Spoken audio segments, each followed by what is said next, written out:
Raipur road पर आधी रात को एक तेज रफ्तार वीआईपी कार ने एक्टिवा सवार 3 नौजवानों को टक्कर मार दी, जिन्हें तशवीशनाक हालत में हॉस्पिटल में दाखिल कराया गया। बताया जा रहा है कि कार रूसी लड़की चला रही थी और लड़का इसके गोद में बैठा हुआ था। दोनों नशे में धुत थे। रूसी लड़की ने मौके पर हंगामा बर्पा कर दिया। पुलिस ने दोनों को हिरासत में ले लिया।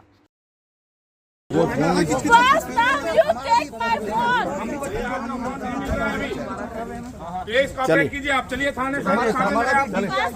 नहीं मिल रहा है आपका फोन मिसिंग हो चुका है। इसको बनाओ वीडियो।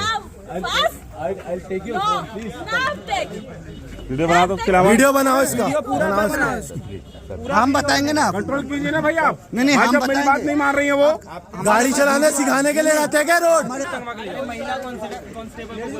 हाँ बस गाड़ी कौन चला रहा? यही चला रही है, यही चला रही है। सरकारी अधिकारी चलो गाड़ी में बैठिए, चलो गाड़ी में, चलो गाड़ी में बैठिए, चलिए। यस योर फोन है, योर फोन इज चलो गाड़ी में बैठिए, चलिए किनारे हो जाइए, चले किनारे।